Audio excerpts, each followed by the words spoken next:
এদেশের আদিবাসী জনগোষ্ঠীর প্রতি 5 জনের 4 জনের নিরাপত্তা কর্মসূচির বাইরে তথ্য টিআইবির তালিকাভুক্ত হতে দিতে হয় মোটা অঙ্কের ঘুষ। আনুষ্ঠানিক লাইসেন্স পাওয়ার পর আজ থেকে শুরু হলো সম্মিলিত ইসলামী ব্যাংকের কার্যক্রম। গভর্নরের সাথে ব্যাংক চেয়ারম্যানের বৈঠক।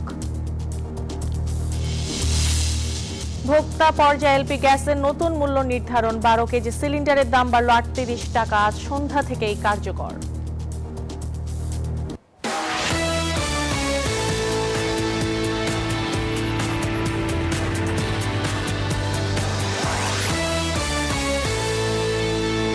আমন্ত্রণ ব্যবসা বাণিজ্যের অর্থনীতির সর্বশেষ খবর নিয়ে নিউজ 24 এর নিয়মিত আয়োজন পূবালী ব্যাংক প্লাসে বিজনেস টাইমে। সাথে আছে আমি পিঙ্কি সানোয়ার। এতক্ষণ দেখছিলেন সংবাদ শিরোনাম, এবার বিস্তারিত।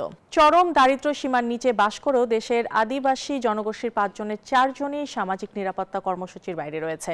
এই কর্মসূচিতে তালিকাভুক্ত হতে দিতে হয় মোটা অঙ্কের ঘুষ। এমন তথ্য উঠে এসেছে ট্রান্সপারেন্সি ইন্টারন্যাশনাল বাংলাদেশ টিআইবির প্রতিবেদনে। সাধারণ নাগরিক হিসেবে আদিবাসীদের অধিকার নিশ্চিত করার আহ্বান টিআইবির। আদিবাসীর বসবাস, কিন্তু এ অঞ্চলের 65% আদিবাসী জনগোষ্ঠী দারিদ্র্য সীমার নিচে বাস করে। আদিবাসী অধ্যুষিত সমতল এলাকায় এ হার আরও বেশি, 80%। অথচ সরকারের সামাজিক সুরক্ষা কর্মসূচিতে তাদের অন্তর্ভুক্তি খুবই সামান্য, মাত্র 7.31%, যেখানে জাতীয় পর্যায়ে এই অন্তর্ভুক্তির হার 24.57%। মঙ্গলবার সকালে ট্রান্সপারেন্সি ইন্টারন্যাশনাল বাংলাদেশ টিআইবির সামাজিক নিরাপত্তা কর্মসূচিতে আদিবাসী জনগোষ্ঠীর অন্তর্ভুক্তিমূলক প্রতিবেদনে এমন তথ্য উঠে আসে। তারা এই তালিকা অন্তর্ভুক্ত হয়নি এমন সম্প্রদায় সমূহের বিভিন্ন সরকারি যে সেবা রয়েছে এবং নির্ধারিত আদিবাসীদের জন্য যে নির্ধারিত কোটা এবং তাদের জন্য যে গৃহীত কিছু সামাজিক নিরাপত্তা কর্মসূচি রয়েছে সেই সুবিধা থেকে তারা বঞ্চিত হচ্ছে। টিআইবির প্রতিবেদন বলছে, ধর্মীয়, জাতিগত এবং পেশাগত পরিচয়ের কারণে সুবিধার জন্য নির্বাচিত বা সেবা পাওয়ার ক্ষেত্রে বৈষম্যের সম্মুখীন হচ্ছেন আদিবাসীরা। শুধু তাই নয়, সামাজিক নিরাপত্তা কর্মসূচি তালিকাভুক্ত হতে 500 থেকে 10,000 টাকা পর্যন্ত ঘুষ দিতে হয় তাদের। প্রান্তিক জনগোষ্ঠীর কে কেন্দ্র করে দুর্নীতি অনিয়ম হচ্ছে, ঘুষ লেনদেন হচ্ছে। আমরা যেটা দেখলাম যে 500 থেকে 10,000 টাকা পর্যন্ত ঘুষ আদায় করা হচ্ছে তালিকাভুক্তির জন্য। কতখানি করুণ একটা বিষয়। এত বছরেও উন্নয়নের মূল ধারায় আদিবাসীদের অন্তর্ভুক্ত করা যায়নি। তার অভিযোগ, অতীতে কোনো সরকার পাহাড়ে শান্তি প্রতিষ্ঠা করতে পারেনি। পার্বত্য অঞ্চলে শান্তি প্রতিষ্ঠার যে মূল চাবিকাঠি আমি মনে করি যে আমাদের সেনাবাহিনীর হাতে, এবং তারাই পারে আমি মনে করি শান্তি প্রতিষ্ঠা করার জন্য। সাধারণ নাগরিক হিসেবে আদিবাসীদের অধিকার নিশ্চিত করার আহ্বান টিআইবির। ফারজানা রিয়া, নিউজ 24, ঢাকা। আনুষ্ঠানিক লাইসেন্স পাওয়ার পর দিনই মঙ্গলবার থেকে শুরু হয়েছে সম্মিলিত ইসলামী ব্যাংকের কার্যক্রম। এদিন বাংলাদেশ ব্যাংকের গভর্নরের সাথে বৈঠকে বসেন ব্যাংকটির নবনিযুক্ত চেয়ারম্যান ডক্টর মোহাম্মদ আইয়ুব মিয়া। বৈঠক শেষে সাংবাদিকদের তিনি বলেন, সম্মিলিত ইসলামী ব্যাংক জাতির কাছে আস্থার প্রতীক হয়ে উঠবে। সম্মিলিত ইসলামী ব্যাংকের লাইসেন্স হস্তান্তরের পর আজ প্রথম কর্মদিবসে বাংলাদেশ ব্যাংকে আসেন ব্যাংকটির নবনিযুক্ত চেয়ারম্যান ডক্টর মোহাম্মদ আইয়ুব মিয়া। গভর্নরের সাথে বৈঠক শেষে সাংবাদিকদের জানান, সরকারি মালিকানায় বৃহত্তর ইসলামী ব্যাংক কার্যক্রম শুরু করেছে। আমানতকারীদের আস্থা ফেরাতে এবং ব্যাংক সঠিকভাবে প্রতিষ্ঠা ও পরিচালনা করতে অনেকগুলো কারিগরি টিম কাজ করছে, যা জাতির কাছে আস্থার প্রতীক হয়ে উঠবে বলে আশা নতুন এই চেয়ারম্যানের। এই নতুন ব্যাংকের সাথে আর যে 5টি ব্যাংক একসাথে সংযুক্ত হচ্ছে, এটার জন্য বাংলাদেশ ব্যাংক যথেষ্ট কাজ করছে। গভর্নমেন্টের পক্ষ থেকে, বিশেষ করে অর্থ মন্ত্রণালয়ের পক্ষ থেকে অনেক গুরুত্বপূর্ণ উদ্যোগ নেওয়া হয়েছে। অনেকগুলো কারিগরি টিম কাজ করছে এবং আমি আশা করছি যে সব কিছু সিস্টেমেটিক্যালি এগিয়ে নিয়ে যাওয়া সম্ভব হবে। এবং আমাদের প্রথম কাজই হচ্ছে আমানতকারীদের আস্থা ফিরিয়ে আনা, এবং আমরা মনে করি যে সরকারি সেক্টরে ইসলামী ব্যাংক আস্থার একটা প্রতীক হয়ে উঠবে। এছাড়া ব্যাংকের যাবতীয় কার্যক্রম সম্পর্কে ধারণা নেওয়া, আইন কানুন পর্যালোচনা করা এবং ব্যাংকের লক্ষ্য ও উদ্দেশ্য সম্পর্কে ধারণা নেওয়া আজকের বৈঠকের প্রধান লক্ষ্য ছিল বলেও জানান তিনি। অনেক কিছু জানতে হবে, পড়তে হবে, শিখতে হবে। অনেক আইন কানুন এর সাথে সম্পৃক্ত আছে। তারপরে আগের যে ওই ব্যাংকগুলোর পরিস্থিতি, আমাদের সরকারের ভিশন, এই ব্যাংকের ভিশন, পুরো জিনিসটা তো আমাকে আগে আয়ত্ত করতে হবে, সেটা আমি চেষ্টা করছি। 5 ব্যাংকের আমানতকারীদের টাকা ফেরতের বিষয়ে চলতি সপ্তাহে বাংলাদেশ ব্যাংক একটি স্কিম কর্মসূচি ঘোষণা করতে পারে বলেও জানা গেছে। মিনা ফেরদাউস, নিউজ 24, ঢাকা। ভোক্তা পর্যায়ে এলপি গ্যাসের নতুন মূল্য নির্ধারণ করেছে বাংলাদেশ এনার্জি রেগুলেটরি কমিশন।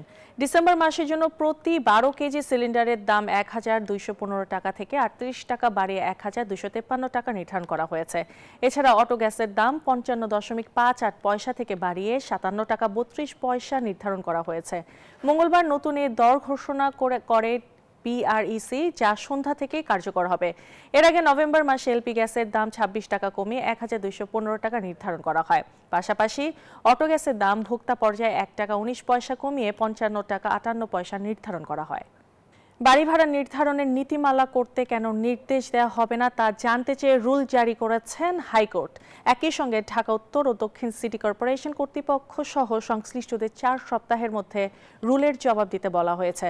মঙ্গলবার বিচারপতি শিকদার মাহমুদুর রাজীব নেতৃত্বাধীন হাইকোর্ট বেঞ্চে এই আদেশ দেন।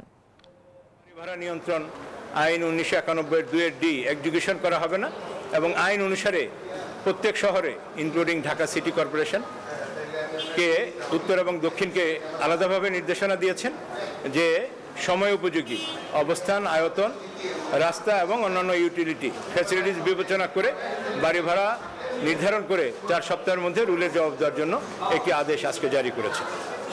রাজবাড়ীতে শীতকালীন সবজি চাষে ব্যস্ত সময় পার করছেন কৃষক। এবছর বৃষ্টি কম হওয়ায় উঁচু জমিতে শীতকালীন বিভিন্ন জাতের সবজি আবাদ বেড়েছে। জেলার চাহিদা মিটিয়ে এসব সবজি চলে যাচ্ছে বিভিন্ন জেলায়। মিঠুন গোস্বামীর পাঠানো তথ্য চিত্রে বিস্তারিত। সবুজে সবুজে ভরে উঠছে রাজবাড়ীর মাঠ। বিভিন্ন মাঠ জুড়ে শোভা পাচ্ছে সারি সারি লাউ, ফুলকপি, বাঁধাকপি, বেগুন, মূলা, করলা, পটল, পালং ও লাল শাক সহ বিভিন্ন শীতকালীন সবজির চারা।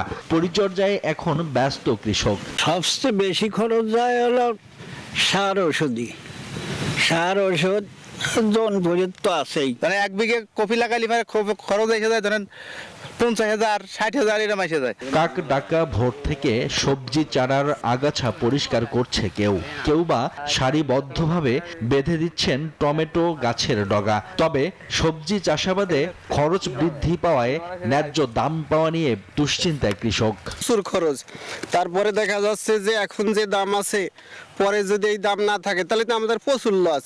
একটা জোন কিনতে হয় কোথায় 700-800 টাকা করে, তাহলে আমরা কি করে বাঁচবো? এভাবে চললে আপাতত কৃষক হয়তো বেঁচে থাকতে পারে, তাছাড়া তো না হলে লস হয়ে যাবে। তো আগের বারের থেকে এখনো দেখা যাচ্ছে ভালো। আমাদের গুলো আস্তে আস্তে কি হবে এটা তো বলা মুশকিল। বিগত বছরের তুলনায় চলতি বছর সবজির আবাদ বেড়েছে বলছেন কৃষি বিভাগও। আর আবহাওয়া অনুকূলে থাকায় ফলনও ভালো হয়েছে জানালেন এই কৃষি কর্মকর্তা। বিগত বছরগুলোর তুলনায় এই বছরও সবজির আবাদ বৃদ্ধি পেয়েছে। আমাদের কৃষকরা আগাম সবজি, বিশেষ করে ফুলকপি, বাঁধাকপি, টমেটো, বেগুন এই ফসলগুলোকে বেশি আবাদ করছে। এখন কৃষক ভালো মূল্য পাচ্ছে এবং এই দামটা একটা গ্রহণযোগ্য মাত্রায় ধারাবাহিকতা শেষ পর্যন্ত থাকবে আমরা আশা করছি। চলতি মৌসুমে রাজবাড়ীর 5টি উপজেলায় প্রায় 3000 হেক্টর জমিতে বিভিন্ন ধরনের শীতকালীন সবজির আবাদ হয়েছে।